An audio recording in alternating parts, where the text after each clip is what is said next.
With the pandemic on the decline and signs of normalcy returning, employment across sectors is seeing an uptick. Hiring activity in India has been on a steady recovery this year.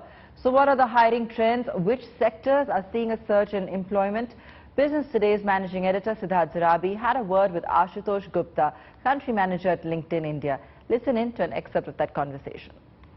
What data from your entire member population in India is telling you with regard to employment, and if you can, while you are at it, also share the latest numbers if you do put them out in terms of how many members you have in the Indian market. So today, several pockets of the economy have reopened, with many businesses recovering steadily back to pre-pandemic levels of growth. This has caused a positive impact on the hiring landscape, as our data shows that India's hiring levels on the platform were 98% higher in September 21 when compared to September 2019, which was pre-pandemic. So again, I repeat, 98% higher than the September 2019 numbers. So hiring has really picked up. Another interesting data which we are seeing is that competition for jobs also has gone down by 44% in October 2009 to 2021.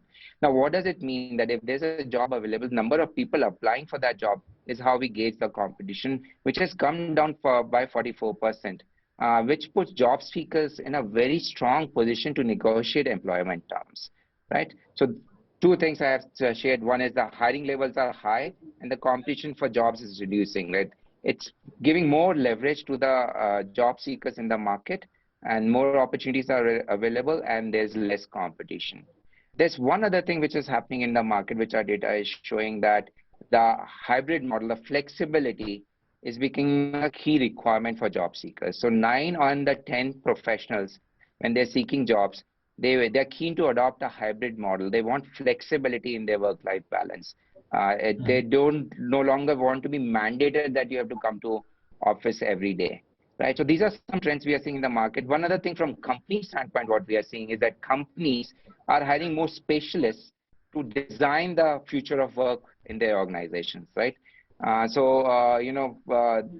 making a lot of investment in their workplace policies. Our recent Future of Work B2B study shows that 9 out of 10 business leaders in India have hired specialists to design stronger workplace initiatives. So employees are demanding it, and now companies are starting to hire people who can deliver that promise. So that's what we are seeing in the job market. It's fairly interesting time, as both employees and employers are rediscovering the future of work. A price war has erupted in the Indian OTT space, with Netflix slashing its subscription rates in a surprise move. The cut, interestingly, comes on the same day that Amazon hiked prices. So will the opposing strategies work? Let's take a look. We love that. I mean, we love the variety of storytelling, and we're very committed, and we're investing more because we know that there's a great success for us ahead in India. This was the Netflix co-founder speaking exclusively to Business Today TV 3 months ago.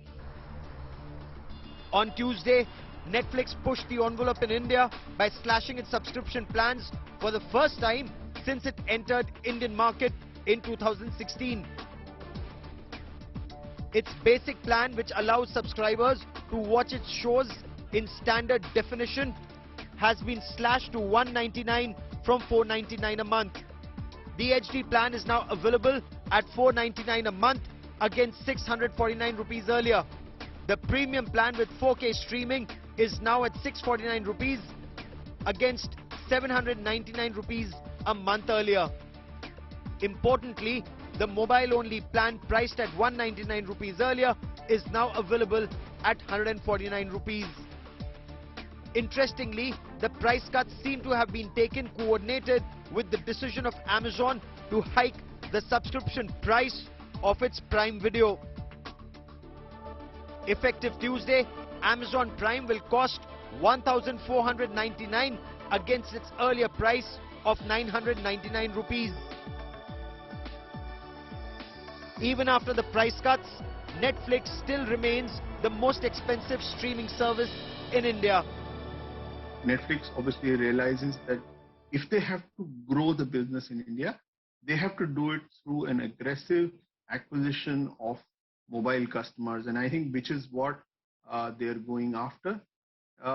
Amazon's move on the other end is very interesting. They're increasing their price to 1,500 rupees a month. I think Amazon is also looking at Prime, which is a larger offering that has music in it, which has shopping benefits for their e-commerce customers and for their Prime users, plus videos. For the likes of Netflix and other OTT players, it is a race to capture eyeballs in a market where internet access is among the cheapest in the world. However, nearly 6 years after its entry into India, Netflix still has only a small market share. The streaming giant is expected to have 5.5 million subscribers by the end of this year, in comparison to 46 million for Hotstar and 22 million for Amazon Prime Video. The big differentiator could be local content, with Disney Plus, Hotstar and Sony relying massively on their sports content to drive subscription, and Amazon clubbing its shopping experience with the Prime membership. Netflix has bet big on regional language content, especially in Tamil, Telugu and Malayalam. The company has set aside 3,000 crore rupees for this. The suppliers, which are the producers or the content makers, are the same pool of people. You have the same Applause Entertainment supplying content to all of them. You have the same TVF supplying content to each one of them, which finally brings down to the question who can pay the maximum to acquire that content. So when it comes to content, I think everybody is at, it's a level playing field, which is where the only major disadvantage for Netflix, if you look at their offering, was their price point. And henceforth, I think this is a fantastic move by the Netflix management to bring down the price points. And I think this will really benefit them in the long run. India is one of the last frontiers for the streaming giants.